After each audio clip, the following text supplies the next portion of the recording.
Hello दोस्तों, मैं साक्षी आप सभी का स्वागत करती हूँ मेरे channel infinite love and zoom में, जहाँ मैं आपके साथ फ्रॉम 1000 ईयर्स एगो का 6 पार्ट शेयर करने वाली हूँ। पिछले एपिसोड में हमने देखा कि जुन जिसू को वहाँ देखते देखते सो जाता है और फिर जिसू उसे उठा देता है और वो काफ़ी घबराया होता है। जुन उसे घबराते हुए देख नहीं पा रहा था, वो काफ़ी परेशान लग रहा था।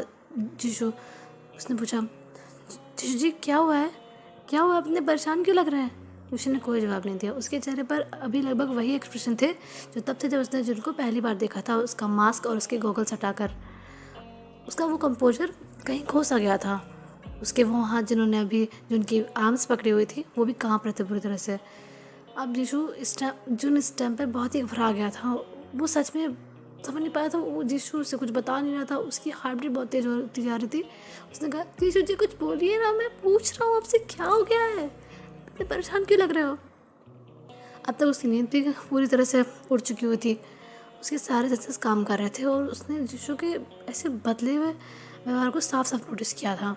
उसकी वो कुछ बोल तो नहीं रहा था, पर उसकी आंखें जो अब जिनकी आंखों पे ठहर गई थी और वो दोनों एक दूसरे को देखे जा रहे थे। जिशु की ग्रिप जिनके हाथों पर जो थी वो भी ज़रा से भी लूज नहीं हुई थी। वो ऐसा लग रहा था जैसे उनके पास वो समय रुक सा गया है, वो समय उन दोनों के बीच आके रुक गया है। लेकिन थोड़े समय बाद जीशु ने उससे अपनी नज़रें फेरी और उसका हाथ छोड़ दिया और थोड़ा पीछे हुआ। जो कि अभी भी परेशान था, उसने कहा, जीशु जी क्या हुआ है? वो इतना ही बोल पाया था कि जीशु ने उसे रुकते हुए कहा, क्या कर रहे हो यहाँ पे? और उसका वो कोल्ड लुक, उसका कोल्ड सा वाला लुक जो उसके चेहरे पे हमेशा रहता था, वो वापस आ गया था पलक झपकते ही। उसने कहा, क्या मैंने तुमसे नहीं कहा था कि कमरे में रुको? अब जो जून था वो अभी जो टेंशन पहले थी वो उसके जो गायब हुई थी, उससे जो जस्ट रिलैक्स हुआ ही था कि जिशु ने से क्वेश्चन कर लिया।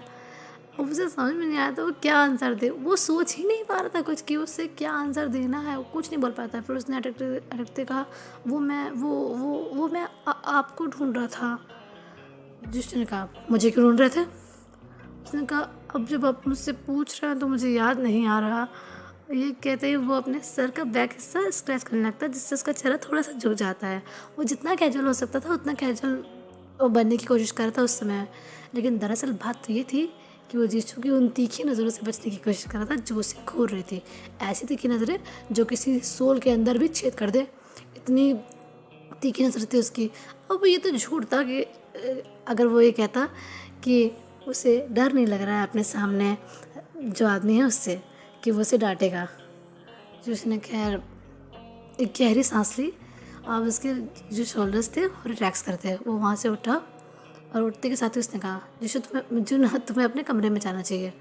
यहाँ काफ़ी ठंड हो रखी है, अगर यहाँ ज़मीन में सोगे तो बीमार पड़ जाओगे।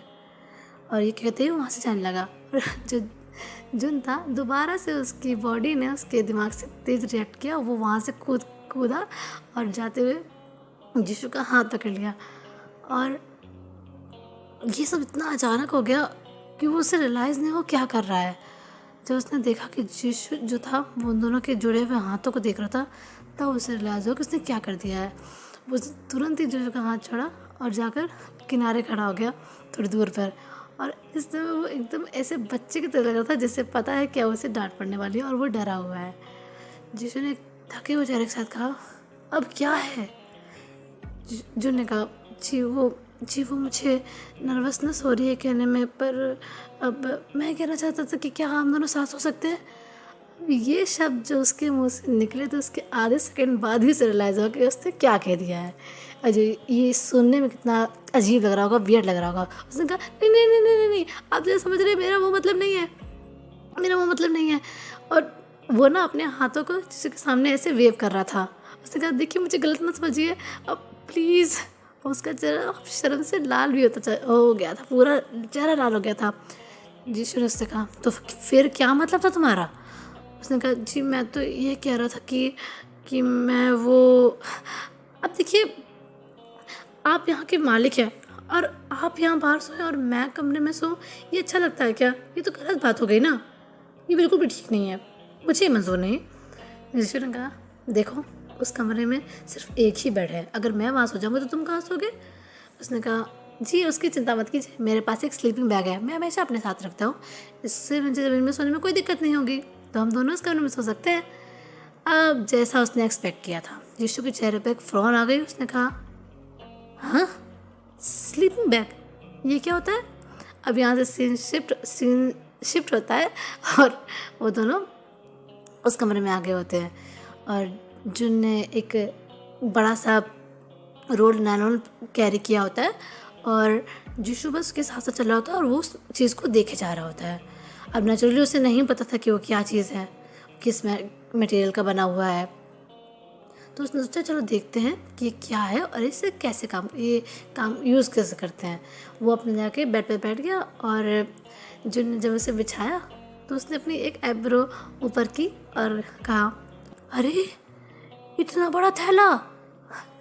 जुन ने अपने जूते उतारते हुए कहा थैला नहीं जीजू जी, ये जैसे मैंने पहले कहा था ये स्लीपिंग बैग है।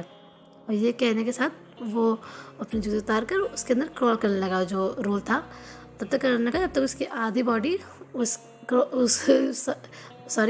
बैग के अंदर, स्लीपिंग बैग के अंदर छुप नहीं गई।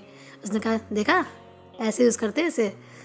अब जीशु ने पूरी प्रक्रिया थी, पूरे प्रोसेस देखी थी जिनकी, उसने क्या किया, कैसे उसने अपनी पूरी बॉडी को उसके अंदर फिट कर लिया। उसने कहा तुम तो एक कीड़े की तरह लग रहे हो। अब ये सुनकर जुन ने उसे देखा और मन में कहा इतना खूबसूरत इंसान, इतना खूबसूरत चेहरा, हमेशा इतनी कड़वी बातें कैसे बोल लेता है, हमेशा इतना कड़वा बोलते हैं ये। और फिर उसने कहा जी आप ककून कहना चाह रहे हैं। और देखा अगर वो उसने अपना मुंह बना लिया और चुपचाप बिल्कुल बैठ गया। और उसे देख के साफ पता चल रहा था कि जीशु ने जो उससे कंपेयर किया है ककून के साथ उसे बिल्कुल अच्छा नहीं लगा। अनएक्सपेक्टेडली उसका ये रूखा जवाब सुनकर जीशु को हंसी आ गई, हंसने लगा।